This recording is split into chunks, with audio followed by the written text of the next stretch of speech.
ირაკლი კობახიძე ამჯერადაც თავს არიდებს ამერიკის მხრიდან კრიტიკას პირდაპირ და შინაარსობრივად უპასუხოს და თავის დაცვას ამჯერადაც ტრადიციული ხერხებით ცდილობს. ის ერთის მხრივ თავს ესხმის შეერთებული შტატების წინა ადმინისტრაციას და ფრთხილად აკრიტიკებს მოქმედს და სწორედ ეს არის საინტერესო იმ ფონზე, როდესაც ოცნება ცდილობს ურთიერთობების განახლებას შეერთებულ შტატებთან და ამ მიმართულებით ოპტიმიზმის გაღვივებას საზოგადოებაში, ბუნებრივია მის დღის წესრიგში არ შედის შეერთებული შტატების მხრიდან κρიტიკის მიღება და ჩანს კიდეც ეს მის კომენტარში, როცა პირიქით საუბრობს სიძულვილის ენის წინააღმდეგ ბრძოლაზე და იმ სამმართველოს შექმნაზე შინაგან საქმეთა სამინისტროში, რომლის კრიტიკაც მოვისმინეთ ამერიკის საელჩოს მხრიდან.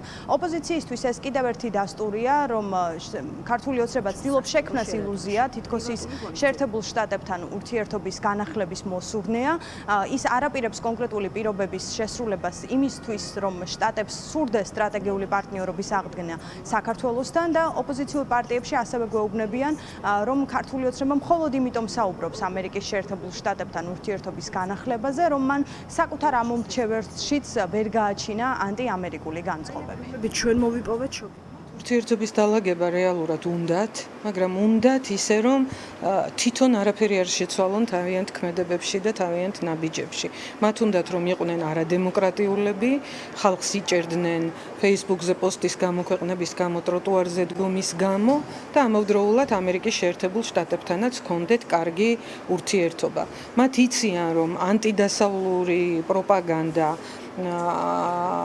მიმდინარეობს ამდენი ხანია, მაგრამ ხალხის განწყობა მაინც ამ მიმართულებით დიდად არ შეცვლილა. ისინი იძულებული არიან ამას ანგარიში გაუწიონ და თავისი ამომრჩევლისთვის ერთის მხრივ ამბობენ, რომ ყველაფერს აკეთებენ თითქოს სიტუაციის ნორმალიზებისთვის, მაგრამ რეალურად, ყოველდღიურად, პრაქტიკულად დგამენ ნაბიჯებს, რომელი ნაბიჯებიც არანაირ დემოკრატიულ ჩარჩოში არ ეწერება. როდესაც ლექსიკა გამოიყენება პოლიტიკური ოპონენტების დევნის საშუალებად და როდესაც დაცვის საშუალება შენ არ აქვს მიუგერძობელი მართლმსაჯულებისა და სამართლისუზენაესობის სახით, რა თქმა უნდა, ეს უკვე იქცევა იარაღად და ინსტრუმენტად. ჩვენ ალბათ ეს უნდა ამოვიკითხოთ შეერთებული შტატების საელჩოს განცხადებაში, რომ ეს ყველაფერი უკავშირდება საბოლოო ჯამში ქვეყნის კურსში მნიშვნელოვან კორექტირებას და მის სახეცვლილებას. რაც შეეხება პერსპექტივებს გადატვირთვის, ალბათ აქ ბანალური ვერ ვიქნები, თუ აღნიშნავ, რომ რა თქმა უნდა, ახლა არც ერთი პოლიტიკური სისტემა არ არის იდეალური, მაგრამ მაინც არის გარკვეული სტანდარტები, რომელიც ადამიანის უფლებებს უკავშირდება, მიუკერძობელ მართლმსაჯულებას უკავშირდება, ჯანმრთელ პოლიტიკურ პროცესს უკავშირდება და ჩვენი პარტნიორების მითითება სწორედ ამაზე არის.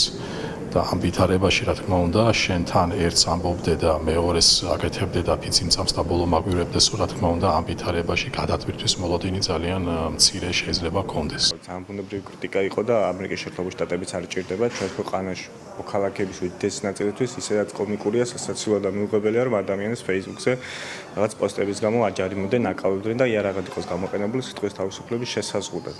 ამაზე რომ შეწუხდება პარტნიორი, რომელთან ეხლა აპირებს შენ ურთიერთობების დალაგებას, ამაში გასაკვირი არაფერი არ არის. ამერიკის საელჩომ რადიო თავისუფლებას უპასუხა კითხვებზე, რომელიც შეეხება შინაგან საქმეთა სამინისტროში სიძულვილის ენის წინააღმდეგ ბრძოლის სახელით შექმნილ სამმართველოს, რომლის მუშაობის შედეგად ათასობით ადამიანი დაჯარიმდა და ციხეში მოხვდა Facebook პოსტების გამო.